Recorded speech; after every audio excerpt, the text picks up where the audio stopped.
네, 지금부터 2015년 8월 31일 작은마을교회 새벽 말씀 묵상을 시작하겠습니다. 우리도 함께 찬송가 491장 함께 찬양하겠습니다.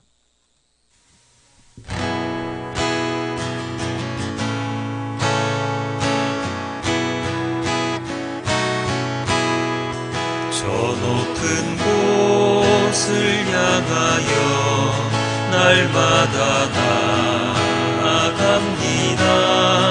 내 뜻과 정성 모아서 날마다 기도합니다. 내 주여 내 맘 붙드사 그곳에 있게 하소서. 그곳은 빛과 사랑이 언제나 넘치옵니다. 괴로움과 죄가 있는 곳 나 비록 여기 살아도 빛나고 높은 저곳을 날마다 바라봅니다. 내 주여 내 맘 붙드사 그곳에 있게 하소서. 그곳은 빛과 사랑이 언제나 넘치옵니다. 의심의 안개 거치고 근심의 구름 없는 곳 기쁘고 참된 평화가 거기만 있사옵니다. 내 주여 내 맘 붙드사 그곳에 있게 하소서. 그곳은 빛과 사랑이 언제나 넘치옵니다. 험하고 높은 이 길을 싸우며 나아갑니다. 다시금 기도하오니 내 주여 인도하소서. 내 주여 내 맘 붙드사 그곳에 있게 하소서. 그곳은 빛과 사랑이 언제나 넘치옵니다. 내 주를 따라 올라가 저 높은 곳에 우뚝 서 영원한 복락 누리며 즐거운 노래 부르리. 내 주여 내 맘 붙드사 그곳에 있게 하소서.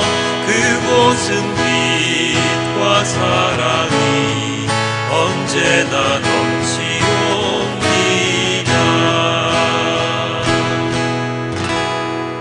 아멘. 아버지 하나님 감사합니다. 오늘도 이렇게 저희를 깨워주시어서 주님의 말씀을 들을 수 있도록 인도하여 주심 너무나도 감사합니다. 오늘도 주님의 말씀을 듣고 하루를 시작하고자 하오니 오늘 하루 주님과 함께 동행하는 삶을 살아가는 온전한 그리스도인으로서 살아갈 수 있도록 인도하여 주시옵소서. 이 모든 말씀 우리 주 예수 그리스도의 이름으로 기도드렸습니다. 아멘. 오늘은 전도서 2장 12절에서 23절까지의 말씀입니다. 임금 자리를 이어받은 사람이 무엇을 할 수 있는가? 기껏해야 앞서 다스리던 왕이 이미 하던 일뿐이다. 무엇이 슬기로운 일이며 무엇이 얼빠지고 어리석은 일인지 알려고 애를 써 보기도 하였다. 빛이 어둠보다 낫듯이 슬기로움이 어리석음보다 더 낫다는 것. 슬기로운 사람은 제 앞을 보지만 어리석은 사람은 어둠 속에서 헤맨다는 것. 이런 것은 벌써부터 알고 있다. 지혜 있는 사람에게나 어리석은 사람에게나 똑같은 운명이 똑같이 닥친다는 것도 알고 있다. 그래서 나는 스스로 물었다. 어리석은 사람이 겪을 운명을 나도 겪을 터인데 무엇을 더 바라고 왜 내가 지혜를 더 얻으려고 애썼는가? 그리고 나 스스로 대답하였다. 지혜를 얻으려는 일도 헛되다. 사람이 지혜가 있다고 해서 오래 기억되는 것도 아니다. 지혜가 있다고 해도 어리석은 사람과 함께 사람들의 기억에서 영원히 사라져 버린다. 슬기로운 사람도 죽고 어리석은 사람도 죽는다. 그러니 산다는 것이 다 덧없는 것이다. 인생살이에 얽힌 일들이 나에게는 괴로움일 뿐이다. 모든 것이 바람을 잡으려는 것처럼 헛될 뿐이다. 세상에서 내가 수고하여 이뤄놓은 모든 것을 내 뒤에 올 사람에게 물려줄 일을 생각하면 억울하기 그지없다. 뒤에 올 그 사람이 슬기로운 사람일지 어리석은 사람일지 누가 안단 말인가. 그러면서도 세상에서 내가 수고를 마다하지 않고 지혜를 다해서 이루어 놓은 모든 것을 그에게 물려주어서 맡겨야 하다니 이 수고도 헛되다. 세상에서 애쓴 모든 수고를 생각해보니 내 마음에는 실망뿐이다. 수고는 슬기롭고 똑똑하고 재능 있는 사람이 하는데 그가 받아야 할 몫을 아무 수고도 하지 않은 다른 사람이 차지하다니 이 수고 또한 헛되고 무엇인가 잘못된 것이다. 사람이 세상에서 온갖 수고를 마다하지 않고 속썩이지만 무슨 보람이 있단 말인가. 평생에 그가 하는 일이 괴로움과 슬픔뿐이고 밤에도 그의 마음이 편히 쉬지 못하니 이 수고 또한 헛된 일이다. 아멘. 통계를 보면 우리나라 사람들의 일하는 모습이 세상에서 가장 불행한 듯합니다. 다른 나라 사람들보다 일은 많이 하고 많은 성과를 얻지만 그에 따른 보상은 너무나도 보잘것이 없습니다. 특히나 요즘처럼 비정규직이 늘어나는 현상 속에서는 아픔이 많지요. 돈을 주는 사람은 줄 돈이 없어서 헉헉대고 받을 사람은 일한 만큼의 대가를 제대로 받지 못해서 헉헉댑니다. 누구의 잘못도 아닙니다. 주는 사람도 열심히 벌어서 주려는데 벌어지지가 않습니다. 받는 사람도 열심히 일해서 일한 만큼 받고 싶지만 그렇게 잘 안 됩니다. 그래서 싼 노동력을 찾아서 사장들은 이리저리 헤매고 높은 임금을 찾아서 일자리를 구하는 사람들은 또한 이리저리 헤맵니다. 저는 어찌 보면 이 양쪽 사람의 처지를 다 잘 이해할 수 있습니다. 지금의 상황이 그렇기 때문입니다. 서로가 서로에게 힘이 되지 못합니다. 도움이 되지 못합니다. 누군가가 희생을 해야 하는데 이제는 희생을 할 만큼의 여유조차도 없습니다. 무엇인가 내놓을 게 있어야 희생을 하는데 이제는 내놓을 것이 목숨밖에 없는 형상입니다. 어렵습니다. 그래서 세상살이가 더욱 각박해집니다. 이런 와중에서도 이런 상황에서 벗어나 자기들끼리 히히덕거리며 살아가는 사람들도 있긴 합니다. 마음 같아서는 그들 것을 다 뺏어서 없는 이들에게 좀 나누어주고 싶지만 그것 또한 나의 마음대로 되는 것이 아니지요. 그래서 언제나 하나님께 기도드립니다. 있는 자들이 없는 자들을 위해서 나누어 줄 수 있도록 마음을 변화시켜 달라고 말입니다. 그래서 다 함께 재미있게 사는 세상을 만들어 달라고 말입니다. 그런데 그것은 불가능하겠지요. 그렇게 될 수가 없습니다. 그렇게 되려면 하나님의 마음, 예수님의 십자가를 지며 나아가려는 자들이 더 늘어나야 하는데 실상 예수님의 십자가를 지며 나아간다고 하는 사람들도 골고다 언덕으로 가는 것이 아니라 돈의 언덕, 있는 자들의 언덕으로 올라가 자신의 피와 살을 내어놓지 아니하고 다른 이들의 피와 살을 빼앗는 형국이기 때문입니다. 참으로 마음이 힘든 세상입니다. 오늘의 전도서의 저자는 이렇게 이야기합니다. 그러니 산다는 것이 다 덧없는 것이다. 인생살이에 얽힌 일들이 나에게는 괴로움일 뿐이다. 모든 것이 바람을 잡으려는 것처럼 헛될 뿐이다. 전도서의 저자는 자신을 슬기로운 자라고 이야기를 합니다. 슬기로운 자와 어리석은 자가 있는데 슬기로운 자가 그래도 어리석은 자보다 낫다고 이야기합니다. 그러나 결론은 슬기로운 자나 어리석은 자나 똑같다고 이야기를 하지요. 어차피 죽을 목숨이고 슬기로운 자가 모아놓은 모든 것은 다음 세대 후손에게 갈 것이라고 말입니다. 이 말인즉 지혜로운 자가 이 땅에서 이뤄놓은 것이 아무리 대단하다고 하더라도 죽고 나면 그에게는 다 쓸모가 없다는 이야기죠. 밤을 새워 일을 하고 지혜를 짜내어서 무엇인가를 이루어내지만 결국은 그가 죽고 나면 아무것도 남지 않습니다. 호랑이는 죽어서 가죽을 남기고 사람은 죽어서 이름을 남기는가요? 남기긴 하겠지만 그게 죽은 이에게 무슨 의미가 있겠습니까? 살아있는 자들이 죽은 자를 기억해 준다고 해서 그게 죽은 자에게 무슨 쓸모가 있다는 말인가요? 오늘의 전도서는 우리의 마음을 참으로 무겁게 합니다. 왜 이렇게 무겁게 우리에게 숙제를 내어줄까요? 오늘의 전도서를 통해서 그렇다면 우리는 어떤 해답을 찾아야 합니까? 바로 이것이 아니겠습니까? 이 세상에서의 모든 수고와 지혜가 덧없는 것이라면 그렇지 않는 것을 찾으면 됩니다.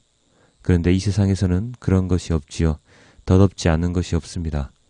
그렇다면 어디 있습니까? 어디에 있는지를 알려면 우리가 누구인지부터 알아야 하겠습니다.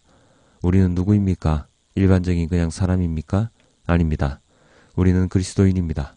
예수 그리스도를 믿는 자입니다. 예수 그리스도를 믿는 자들은 어떤 자들입니까? 하나님을 믿는 자들이지요. 하나님을 믿는 자들은 어떤 자들입니까? 육신의 죽음 그 이후를 생각하는 자들입니다. 육신의 죽음 그 이후를 생각하는 자들은 어떤 생각을 가지고 있습니까? 육신의 죽음이 다가 아니라 그 이후의 삶에 소망을 둔 자들이지요. 그렇습니다. 그럼 답이 나옵니다. 세상의 모든 일은 헛된 것이라고 전도자가 이야기합니다. 그렇다면 헛된 일이 아닌 것은 정말로 아무것도 없을까요? 아닙니다. 세상의 모든 일은 헛된 일이지만 죽음 이후의 삶에 대한 소망이 있는 사람들은 죽음 이후의 삶에 대한 준비를 해야 합니다. 하나님 나라에 대한 준비, 세상에 사는 하나님 나라에 대한 준비는 헛된 것이 아닙니다. 그 준비는 무엇입니까? 예수님의 삶을 따라 살아가는 삶이지요. 왜요? 예수님께서는 하나님 나라에 올라가셔서 하나님 우편에서 우리를 기다리고 계시기 때문입니다. 그렇다면 이 세상에서 우리는 무엇을 해야 합니까? 바로 하나님에 대한 믿음, 예수님의 사랑, 그리고 하나님 나라를 이 땅에 이루려는 노력을 해야 하지요. 나 혼자만 이기적으로 살고 편하게 살기 위해서 아침부터 밤늦게까지 잠도 자지 않고 부지런히 일하는 것도 좋긴 하겠지만 그런 인생은 죽음 이후의 삶을 담보하지 못합니다.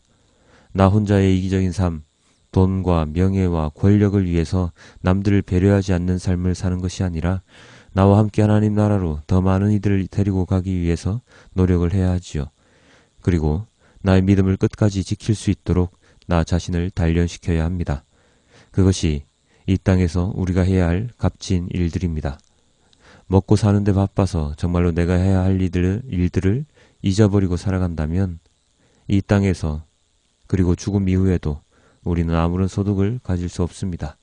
헛된 마음, 허탄한 마음만 가지고 이 세상을 떠날 수밖에 없습니다. 20절입니다. 세상에서 애쓴 모든 수고를 생각해보니 내 마음에는 실망뿐이다. 전도자의 이 말을 우리는 잘 기억해야 합니다. 그는 모든 것을 가졌던 사람이고 다른 어떤 사람보다도 지혜가 뛰어난 사람이었습니다.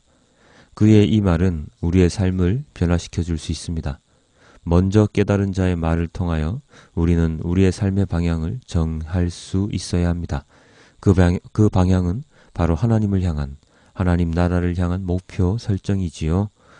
헛된 마음으로 세상을 살아가다가 결국은 그때 마음을 바꿀 걸 하고 후회하는 삶을 살지 말고 세상의 지혜만 쫓다가 하나님의 지혜를 놓치고서 후회하는 삶을 살지 않고 이제부터라도 온전한 그리스도인으로서 충만한 인생을 살기 위해 노력하는 우리 모두가 되길 주님께 기도합니다. 기도하겠습니다. 아버지 하나님 감사합니다. 이 세상의 모든 것이 헛되다고 이야기하는 이 전도자의 말을 우리의 마음속에 담아서 세상을 위하여 살아가지 아니하고 하나님 나라를 위하여 살아가는 온전한 그리스도인으로서 살아갈 수 있도록 아버지 하나님 인도하여 주시옵소서. 이 전도자의 말을 그냥 귓등으로 흘려보내고 또다시 세상에 파묻혀서 나만을 위하여 그리고 그냥 아무런 의미도 없는 인간을 위하여 살아가는 것이 아니라 정말로 진정으로 하나님 아버지의 나라와 그리고 하나님 아버지의 나라를 가기 위해 노력하는 애쓰는 사람으로 그리고 예수님의 제자로서 살아가는 우리 모두가 될 수 있도록 도와주시옵소서. 이 세상의 모든 것은 헛되지만 하나님 나라를 향한 우리의 목표는 결코 헛되지 않음을 우리가 우리의 삶을 통해서 증명해 보일 수 있도록 아버지 하나님께서 인도하여 주시옵소서. 여전히 주님을 믿지 않고 살아가는 많은 영혼들이 있습니다. 그들에게 이 말씀이 전해져서 그들도 또한 우리와 함께 하나님 나라로 들어갈 수 있는 영광을 누릴 수 있도록 도와주시옵소서. 아버지 하나님, 인간의 잘못된 판단으로 인하여 잘못으로 인하여 많은 사람들이 지금 고통받고 있습니다. 아버지 하나님, 이 세상은 그렇게 흘러갈 수밖에 없겠지요. 하지만 이 고통스러운 이 세상 가운데서도 주님을 믿음으로 인하여 언제나 즐겁고 행복한 그런 나날이 될 수 있도록 아버지 하나님께서 인도하여 주시옵소서. 이 모든 말씀 우리 주 예수 그리스도 이름으로 기도드렸습니다. 아멘.